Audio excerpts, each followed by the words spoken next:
Hi, folks. Hey, we're back for another week of exciting discoveries. And man, Jesse, she found this amazing thing here. It's Sega. They debuted a urinal game. It's a urinal, it's a game. Here's the video. The name of Gaming Giant Sega's latest game tells you exactly what it is. A toilet. Filling an odd gap in the market, the game allows men to play while they pee. Sega's lead producer Hirotaka Machida explains how the urinal game came into existence. We came up with the concept that men, have their own built-in game controllers. So we thought, let's make some games using those. Using urine as this controller, a sensor inside the toilet measures the stream's volume and speed. Then Sega software matches that in a selection of 5 video games that varies from answering quiz questions to blowing up a girl's skirt. At 150,000 yen, or $2,000 a unit, toilet isn't cheap. After tests in restaurants and pubs, the game proved to be a hit with an unusual demographic: the elderly. I look forward to standing there and seeing how much comes out. How much you've got in you. It's great fun. By that I mean, well, it's a bit weird, but the first time I tried it, I peed 500 milliliters. Now it's over 600. I really felt I'd made it. A great sense of achievement. Toilet is currently only available in Japan, but Sega says that it's efforting to release the game worldwide later this year. Ellie Park, Reuters. Okay, folks. Well, we've got a pissing game here. And, I find it kind of interesting. For one thing, they start off that they found out that men have their own built-in joysticks or something like that. No, us men have known that for quite a while. I find the thing kind of disturbing in one of their games where if you piss enough, you can blow up a woman's skirt. I find that kind of sexist. I don't know what to think about this thing. And their ending there where they show the stylized phallic symbol with a sack of balls with Japanese script in it. I don't know what to think of that. I just don't know what to think of that. Well, considering the target market that they have discovered is most enjoying this little toilet, as they call it, is the elderly. Most of them probably can't remember the last time they got to blow up a woman's skirt. So it's the thrill of a lifetime for them. Yeah. But leave it to the Japanese. I mean, for $2,000, you too can measure your pee. $2,000. How much does a normal urinal cost? And they're spending $2,000 a shot on these things. $300. Yeah. Okay. So that's let's say 10 times as much. Just so that they can put this stupid bloody video game that mainly old guys like. I mean, you can see that in the video. Those two guys are actually one of the few people on the planet that are older than me. And at 2,000 a shot, what a waste of time. I mean, Oh, and there's also the guy saying that he upped the amount of piss that he came out with from 500 to 600. So, actually, maybe it's a thing for bars, so that they can get people to drink more, so that they piss more. I don't know. I think you've got a point there. Yeah, I think they ought to put a little quarter slot. If you want to play the game, put in a quarter and monetize it. That might work. All right. Well, Judge, if you saw one in a urinal, would you get excited to play it? I don't think I'd get excited. I'd probably play it though. And Jesse, do you think this would have? Could there be a female version? I'm not thinking so much, Pete. Oh, okay. That means the woman's got to sit there looking between her legs to see whether yeah, they'd have to have a lighted urinal, I guess. All right. Well, thank you all for your commentary. Let's move on to something else.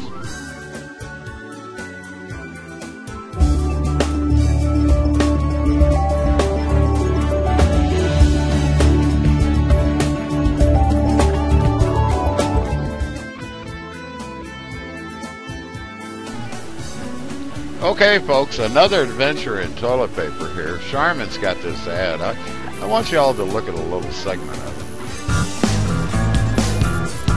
Uh-oh. Sorry, son, but you still have them. You can't pass inspection with pieces left behind. That's why they're Charmin Ultra Strong. Okay, I don't know what to say about this. I mean, you got a little bear with little bits of toilet paper on him, and, his mother's inspecting his butt, and he's got little pieces of toilet paper. Yeah, we'll not even go into the feces thing. But I like this, one of the comments down there, and this is channeling the guy that does the Dos Equis thing. He goes, I don't always wipe my butt, but when I do, I prefer using Charmin Ultra Strong toilet paper. Stay classy, my friends. Yeah, oh well, whatever. Pete, I stopped the video and see the tree with the toilet paper on the limb? Yeah. This takes me back to last week when we were talking about the paper in the can. And this is what I was trying to describe to you. This is exactly what I use in my house. I have a little stand where I stack my toilet paper on the trunk of the tree, and the branch has the existing roll that I'm using. Very nice. I don't know what else to tell you about this commercial. Well, I really don't know what to say about it. Apart from, it's a ridiculous commercial to start with, but why the hell does that little bear have a fucking tennis racket? I have no other comment. Nothing else. All right, guys. Let's find something else.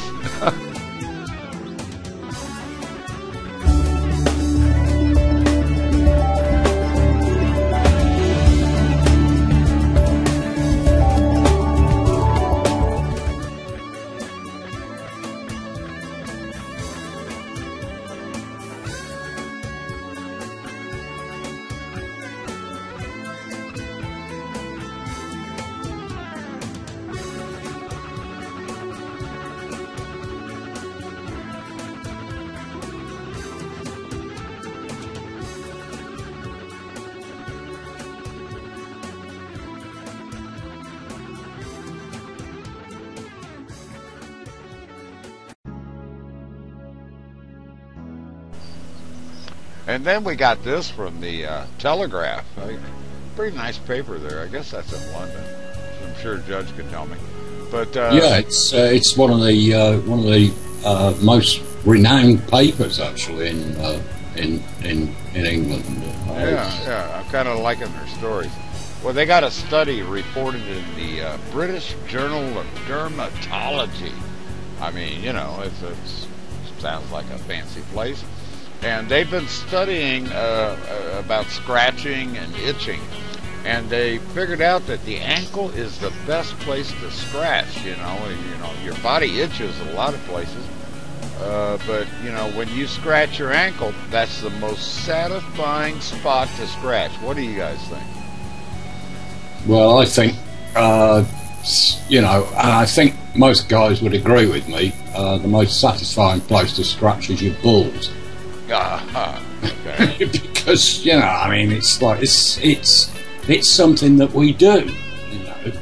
Well, Jesse, let me interject here. What do you think? What's the most satisfying spot for you to scratch on your body?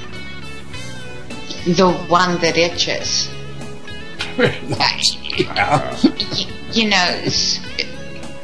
It doesn't matter where. If it itches, it needs to be scratched, and then once it's done, it's pretty self-satisfying. Yeah. What I'm trying to figure out here is this is an international forum for the study of itch. Mm-hmm. Now, who is paying for this study? And when did they formulate an international forum to study an itch?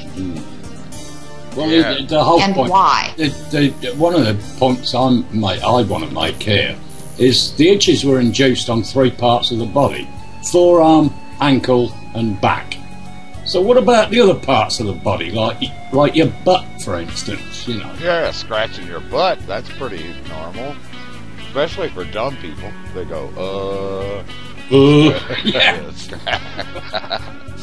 And okay, the back. Which bit of the back? I mean, is it that bit you can't reach? How the hell? You know, I mean, that's the most annoying one for me. Because, you know, trying to reach that bit on your back, and we all know where that is, that you can't reach, is the most annoying. Well, that's why they invented Chinese back scratchers 150,000 years ago. Right. Yeah, the Chinese are always ahead of us. yeah, and they never called them ankle scratchers, now did they? So, Well, yeah. I had a friend. Don't have him anymore. I mean, it's a long, long time ago. Right. And he said the worst case of itching he ever had was when he caught craps when he was a youngster. Yeah, That would do it. that would He do said it. he said it was absolutely, you know, excruciating. The I mean, you've got these things trying to eat your balls, basically, you know, which is not. Yeah. Well, all right, that's enough for this week's show. Y'all scratch that itch, and we'll see y'all next week. Bye bye.